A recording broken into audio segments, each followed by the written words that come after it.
Selamat datang Tokonot semua ya. Kembali lagi ke acara Sinyal Ngobras dan untuk tema hari ini ya, kita bakal ada sedikit dari sisi fresh untuk konten visualnya. Jadi bagi Tokonot yang sekiranya nih ya bosan dengan Mas kok uh, desainnya kayak gitu-gitu aja. Nah, kita bakal update desain untuk sesi obras ini. Jadi pastikan teman-teman bisa melihat ya.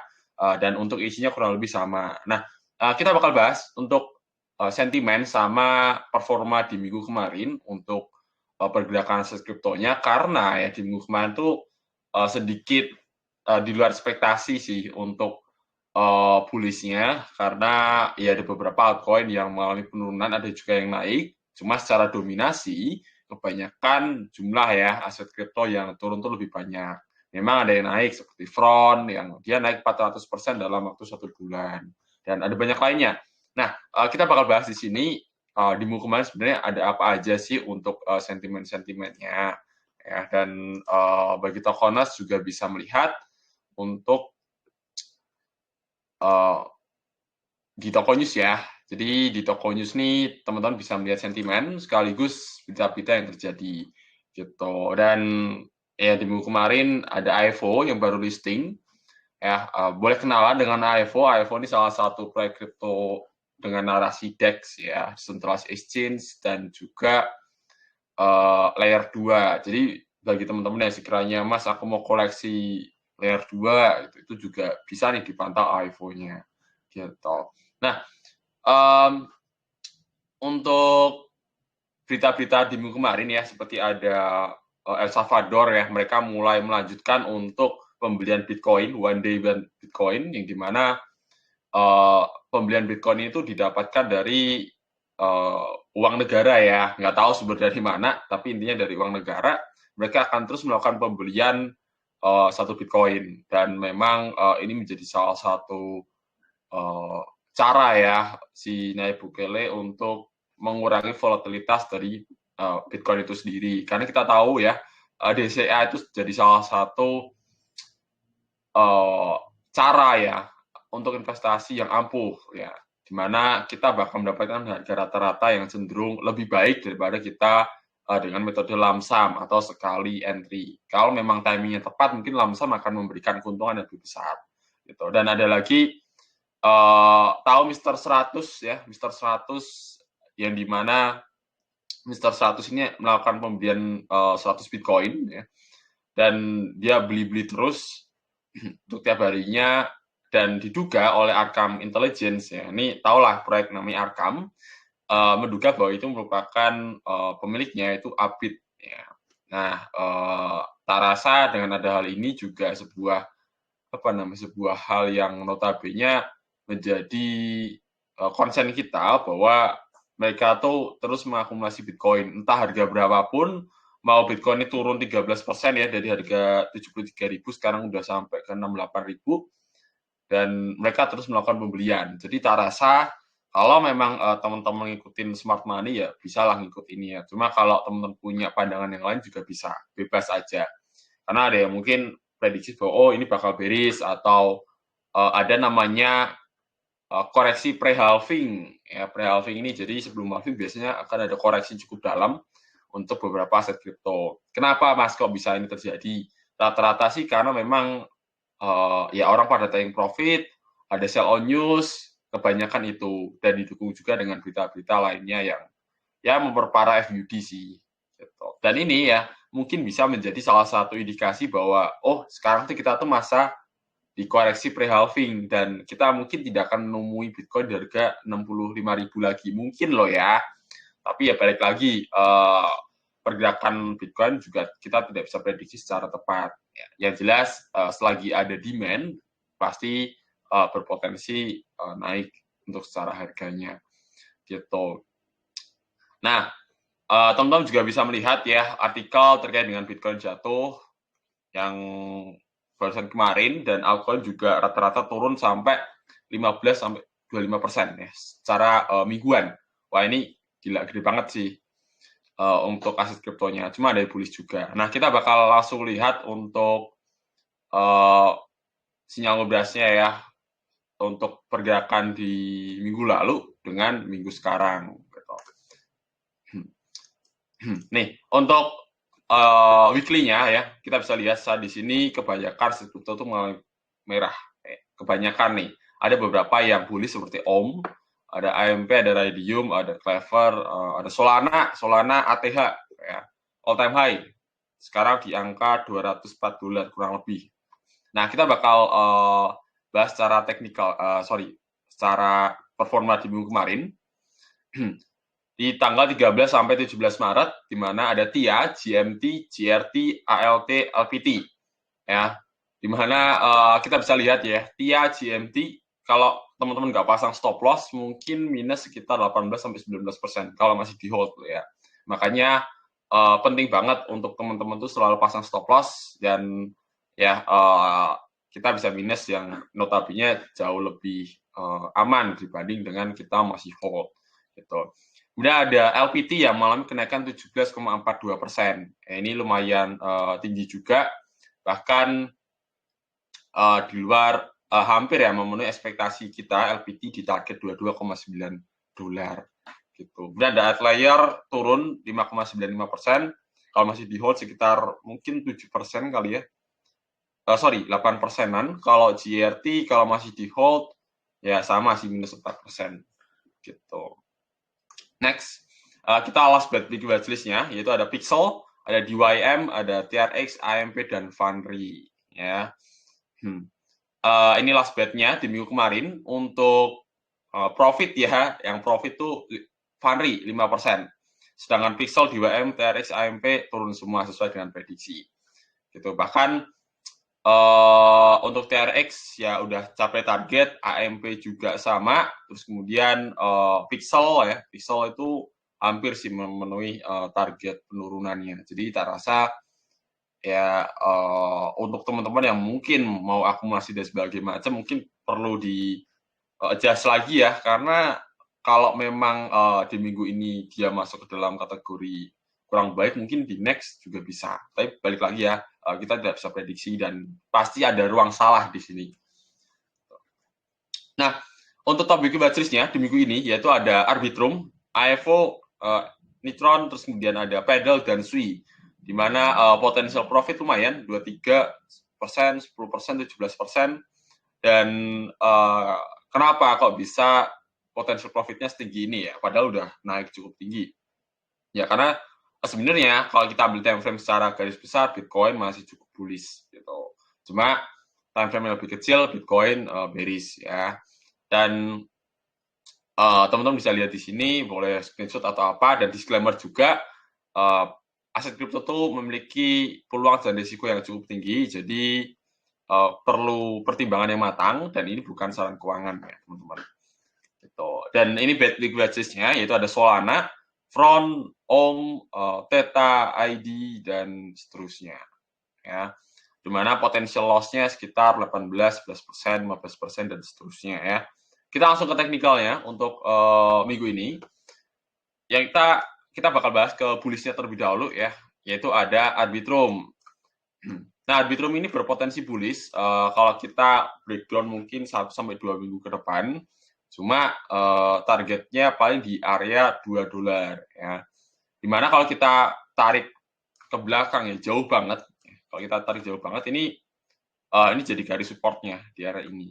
Dan ya Arbitrum tentu punya potensi untuk mengalami kenaikan. Ya karena dia layer 2 dan narasi layer 2 sekarang lagi lumayan kenceng. Ya walaupun ini lagi ada koreksi untuk Arbitrum. Gitu. Ini potensi mengalami kenaikan sekitar 2-3%-an. Ya. Targetnya di sini sih untuk Arbitrum di area resisten lainnya.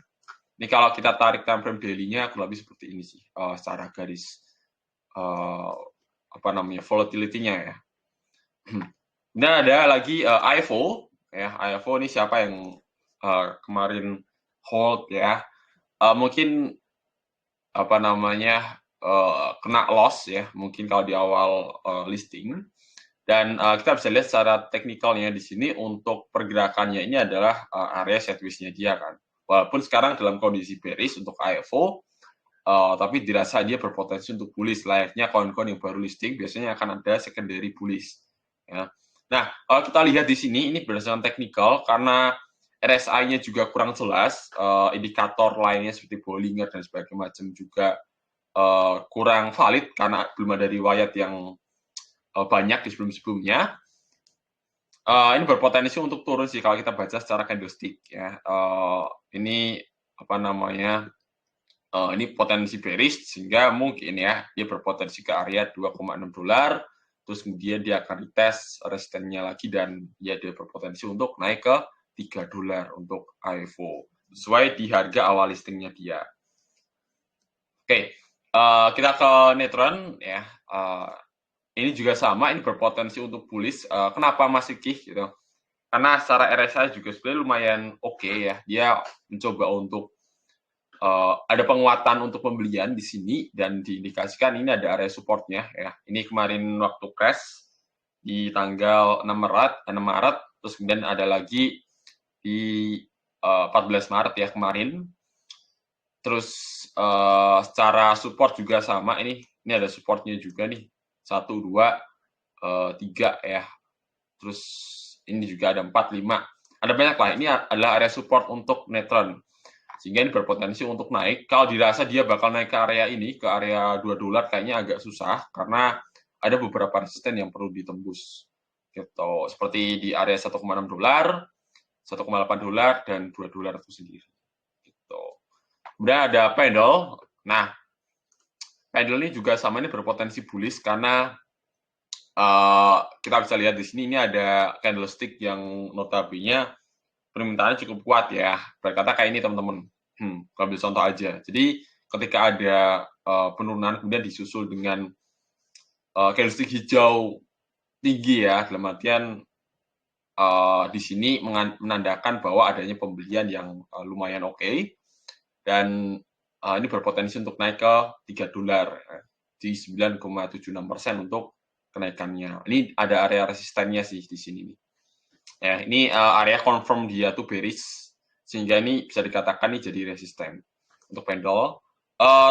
Karena permintaan atau platform pendle ini lagi rame karena ada beberapa restacking ya, restacking dan pendle jadi salah satu tempat untuk kita menaruh aset restacking Ethereum-nya kita atau aset kripto lainnya sehingga pendle lagi lumayan rame. Gitu. Kemudian ada lagi SWI. Nah ini SWI malah udah naik duluan nih. Nah, SWI ini berpotensi untuk mengalami kenaikan dengan potensi kenaikan 19,9%, 20% ya tadi ya di KV-nya. Dan kenapa Mas kok ini berpotensi bullish? Karena udah jelas ya dia breakout, bagus banget secara candlestick dan dia berpotensi ke target lebih cepat dibanding dengan yang lainnya. Gitu. Nggak perlu aku jelasin lebih banyak ya untuk SWI ini karena udah jelas ini udah bullish banget untuk SWI. Kita kalau bicara time frame daily-nya bullish ya ini ya. Terus kalau ditanya, Mas, urutan kalau aku mau hold kan mungkin uangku terbatas ya. Kira-kira yang dipantau mana dulu ya? Mungkin bisa ke SWI dulu, terus kemudian ke pendle ya, terus kemudian ke AEVO gitu. Jadi ada 3 baru ke Arbitrum atau ke Neutron. Ya. Gitu. Itulah 5 koin berpotensi untuk bullish di minggu ini. Dan kita akan bahas aset kripto yang berpotensi bearish di minggu ini. Yang pertama ada Solana. Ya. Solana ini udah ATH dan bahkan secara RSI udah jelas ya. Ini overbought kemungkinan akan koreksi ya. Kenapa koreksi? Ya karena udah jelas pembelian berlebihan. Kalau kita lihat di sini, kalau udah menyentuh area ini, biasanya akan cenderung turun. Enggak dia turun langsung dalam gitu, enggak teman-teman ya. Cenderungnya adalah dia koreksi. Gitu. Contoh di sini ini. Ini kan diajar terus ya, jadi naik, kemudian di sini indikasi dia turun, ya turun, ada koreksi.